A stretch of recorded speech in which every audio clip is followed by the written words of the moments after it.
I am 78 years old. I am sitting in what my wife and I, always call the good room, the room for company. It has been years since we had any. Sofa is stiff, the cushions arranged just so, and I am perched on the edge of one, because my back won't let me sink into it anymore. The silence here is a different sort. It's not peaceful. It's polished. It's the silence of a museum exhibit. Everything in its place, including me. Out the window, the afternoon light is flat. It doesn't warm the room. It just illuminates the dust on the glass of the framed photographs. I married the wrong person. I said it, not in anger, not in a moment of passion. I say it here, in this quiet, proper room, with the full weight of 54 years behind it. I married the wrong person for all the right reasons. That is a terrible knot at the center of my life. A knot tied with such sensible hands. My hands. Hers. Our families. Societies. It is a good, strong knot. It has never come undone. It has simply grown tighter, year by year, until it has become the shape of my being, a constraint I learned to call home. The regret I carry is not loud. It doesn't scream. It hums, a low, constant frequency in the bones. It's a regret of a life lived parallel to itself, of looking across a breakfast table for 5 decades at a good person, a decent person, and feeling a continent away. It is a regret of mutual, respectful loneliness. We built a life, a sturdy, respectable life, a life with a paid-off mortgage in coordinated China and children who turned out reasonably well. We built a monument to correctness, and we live in it, 2 careful curators, tending to the emptiness at its heart. My body now is a map of this life. The stoop in my shoulders from carrying the weight of unspoken words. The arthritis in my hands, maybe from clenching them quietly under tables. The hearing in my right ear is gone, but sometimes I think I lost it listening for a note in her voice, a certain warmth that never quite appeared. She is in the kitchen now. I can hear the precise click of a cupboard closing, the measured run of water into the kettle. Our symphony. It is a composition of consideration and distance. We are so terribly, terribly considerate of one another's space. This is my confession, not of an affair, not of a great betrayal, but of a quieter, more insidious crime. The crime against my own soul. I traded the chaotic, terrifying possibility of profound connection for the calm, sure footing of a sound decision. I chose a partner based on a checklist, not on a feeling that defied all lists. And in doing so, I condemned 2 good people, because she is good, she truly is, to a lifetime of polite, profound solitude. It was 1969. I was 23. The world was all noise and color and change, but my corner of it was still governed by older rhythms. I met Eleanor at a library fundraising dance. She wore a pale blue dress, her hair in a neat, smooth flip. She was quiet, but not shy, precise. When she spoke, her sentences were complete. She had a calmness about her, a still center that felt like an antidote to the chaos I felt churning inside me. I was all churning. Ambition, anxiety, a desperate desire to be seen as a man who had things figured out. Eleanor looked like she had things figured out. Our courtship was a model of appropriateness. Dinners with her parents, who were teachers. Picnics in the park with a checked blanket. We discussed current events, books, our plans. She wanted to teach history. I was starting in the accounts department at the manufacturing plant. We agreed on things. Politics, the importance of saving, the desire for 2 children, a house with a yard. It was so logical. My mother adored her. She's steady, she'd say, with a tone of immense relief. She'll be good for you. My father shook her father's hand with a firmness that spoke of a deal well made. There was another. I must say it. Her name was Clara. I worked a summer at a lakeside resort before my final year of college. She worked in the diner. Clara was all wrong. She laughed too loudly, had ink stains on her fingers from writing poetry in a cheap notebook. Her dreams were vague and wild. She wanted to see the Moroccan desert and learn to make pottery. She asked questions that had no answers. What does a lake sound like to you at night? She'd ask. Not the waves, the silence between them.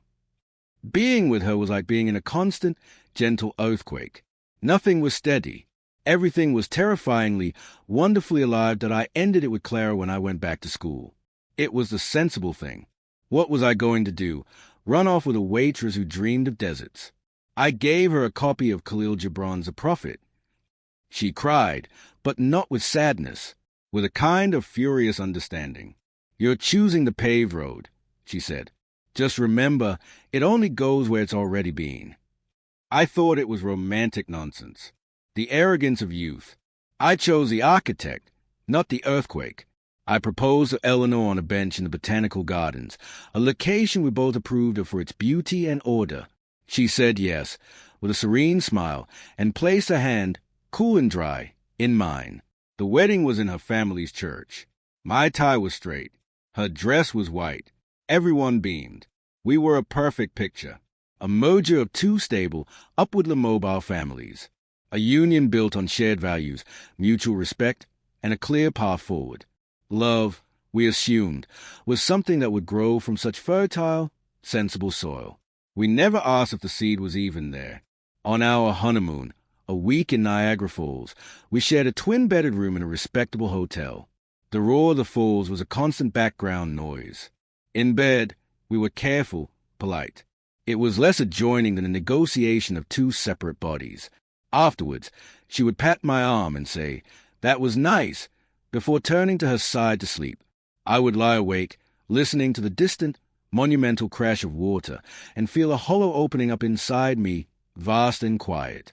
I told myself it was jitters. That intimacy took time. That we were building something real. I buried the memory of Clara Wilde. Weeping laughter under layers of should and must and will, the years began to stack. We bought the house. We had Christopher, then Anne. I advanced at the plant, from accounts to junior management, to a windowed office. Eleanor taught her history classes, graded papers at the dining table with a red pen that never strayed outside the margins. Our life was a series of accomplished tasks. The mortgage payment, the pediatric visits, the parent-teacher conferences, the annual vacation to the same cabin by the same lake.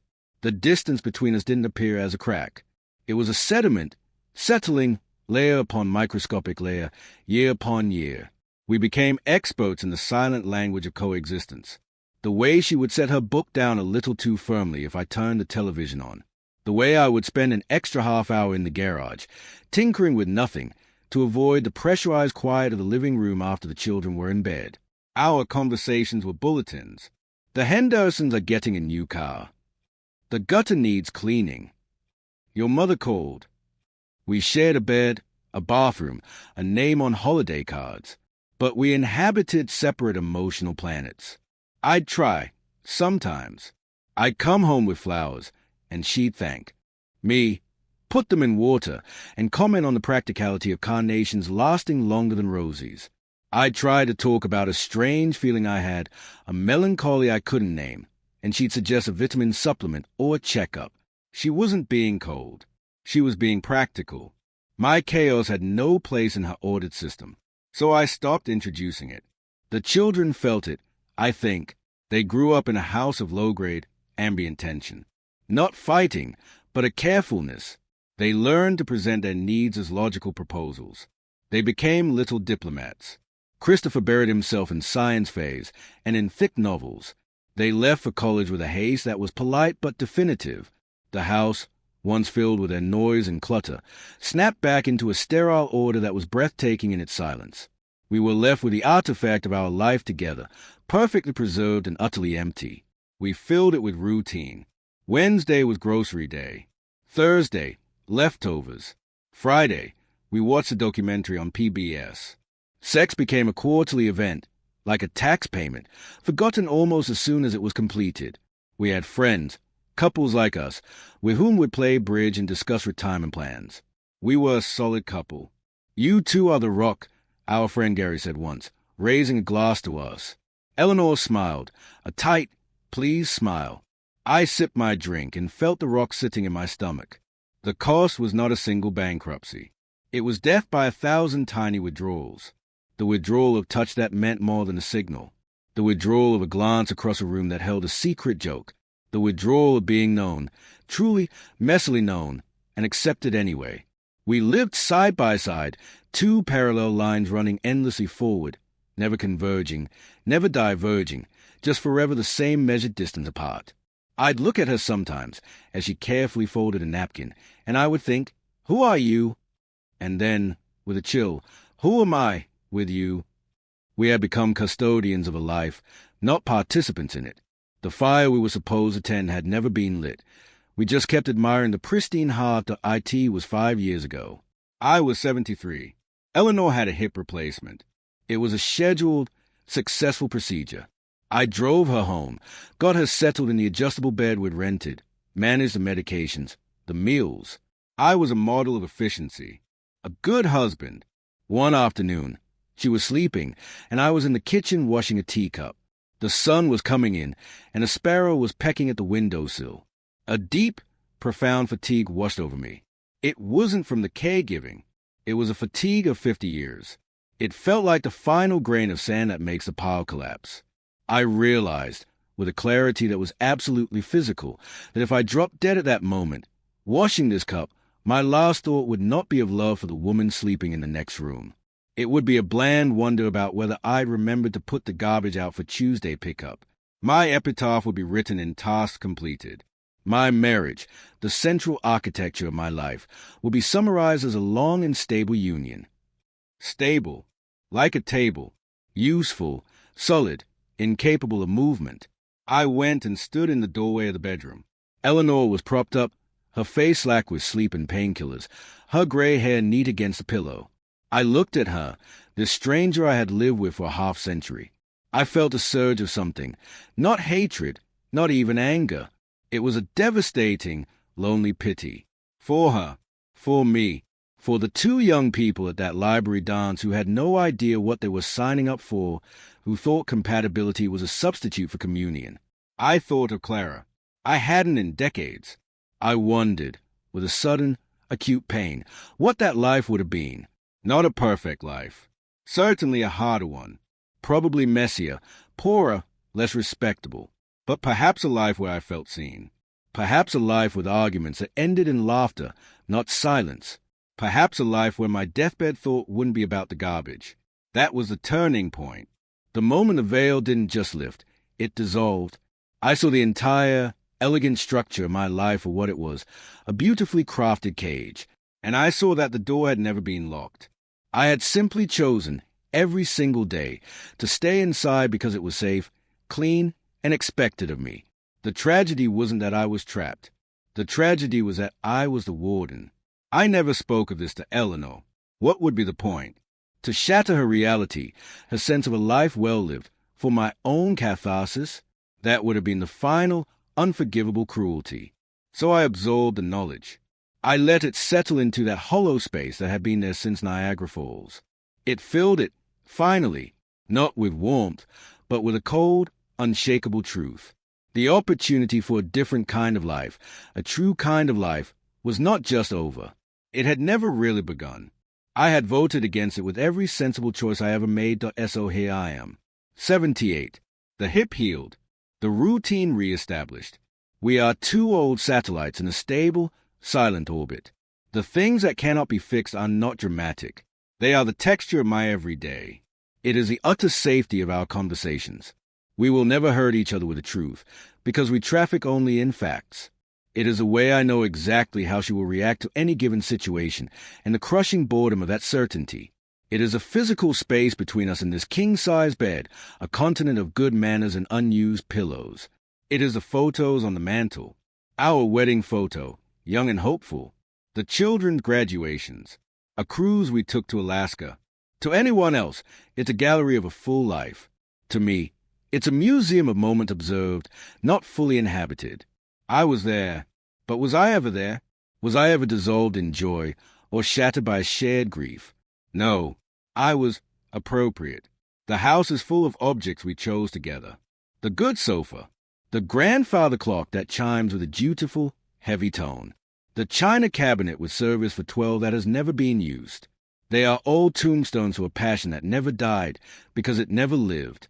I walk through rooms we painted in agreeable, neutral colors and feel the absence of color like a hunger.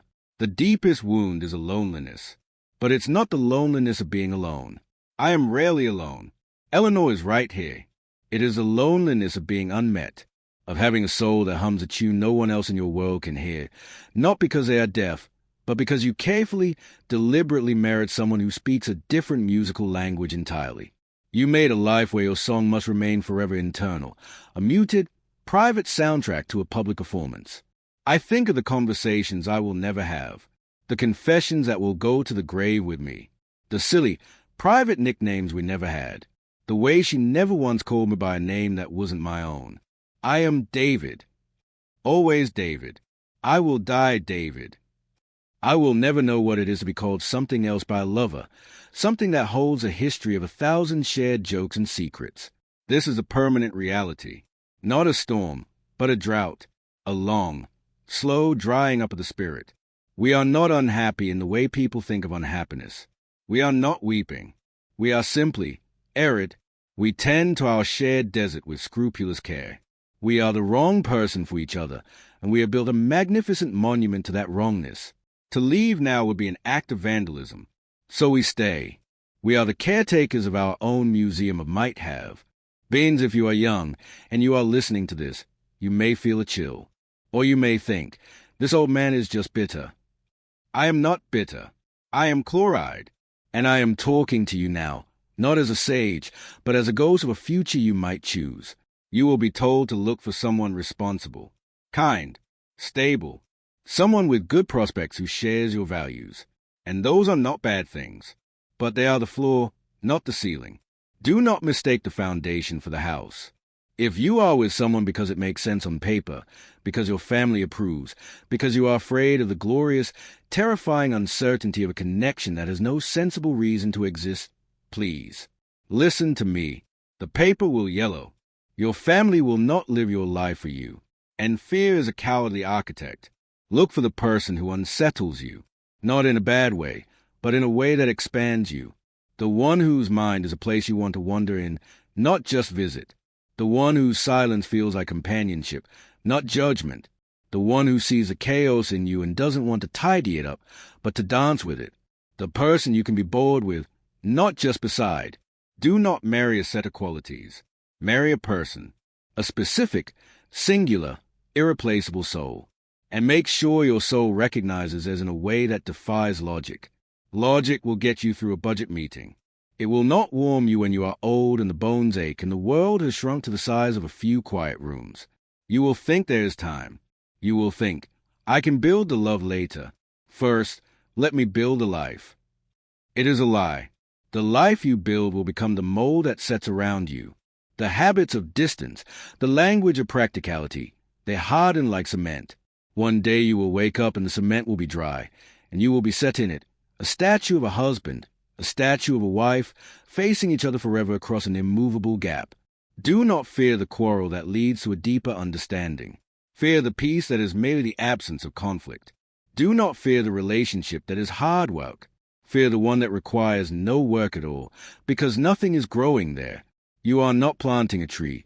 You are installing plastic flowers. They will never die, but they will never live, and they will never, ever smell of anything real. My warning is this.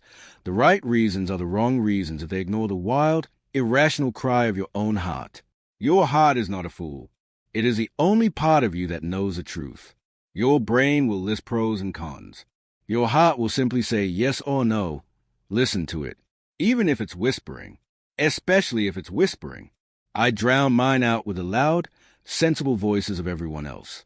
And now, in this quiet house, its ghost is all I can hear. The light is fading now. The flat, afternoon glow has softened into dusk. Soon, Eleanor will come in and turn on the lamp. She will ask if I want tea. I will say, yes, thank you. It will be perfectly made. In a while, we will watch the news. We will comment on the weather forecast. We will go to bed at our usual time. We will say good night. The routines are comfort, even now. They are the rails on which this long, slow train rolls forward. I have no great redemption to offer. No twist where we found love at the end. This is not that story.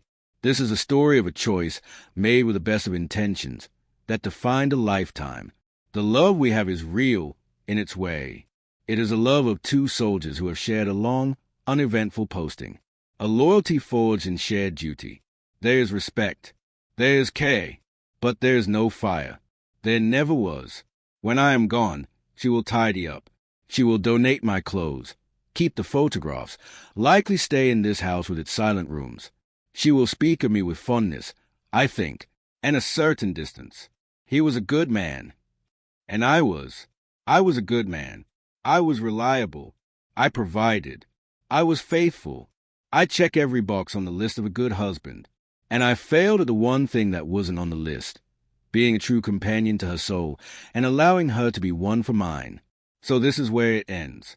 Not with a bang, not with a sobbing confession, just with an old man in a quiet room, finally naming the quiet thing that has lived with him for a lifetime.